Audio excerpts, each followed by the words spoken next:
Hello students, कैसे हैं आप सब। I hope you all are fine. So आज हम करने वाले हैं प्रेपोजिशन बिटवीन एंड अमंग। ठीक है, ये एक ऐसा प्रेपोजिशन है जो एग्ज़ाम में मोस्टली देखने को मिलता है और स्टूडेंट्स गलत करके आते हैं क्योंकि इसका डिफरेंस ही नहीं समझ पाते हैं। तो आज हम इसे क्लियर करते हैं। ठीक है, बहुत ईजी है, ध्यान से सुनना। बिटवीन एंड अमंग, ठीक है, ये दो प्रेपोजिशन मैं अभी ले रही हूँ। बिटवीन मीन्स दो के बीच में।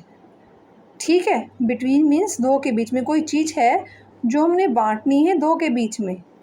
ठीक है, इफ़ आई से distribute the toffees between Ram and Shyam. ठीक है, मैं क्या कह रही हूँ, राम और श्याम के बीच में toffees बांटो।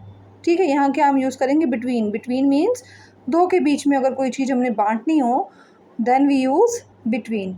Distribute the chocolates between Neelam and Sunita.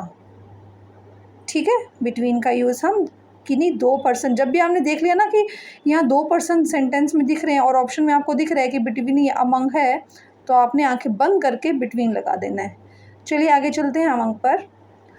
अगर हम अमंग की बात करें तो यहाँ पर पूरी की पूरी क्लास, बहुत सारे बच्चे शो हो सकते हैं। जैसे अगर मैं कहूँ distribute the toffees among the students, class में मान लो 40 स्टूडेंट्स हैं, 20 हैं, 30 हैं, जितने भी हैं, ठीक है, दो से ज़्यादा हैं, तो हम क्या बोलेंगे, डिस्ट्रीब्यूट द टॉफ़ीज़ बिटवीन, नहीं बोलेंगे, हम क्या बोलेंगे, distribute the toffees among the students, distribute the chocolates among the students.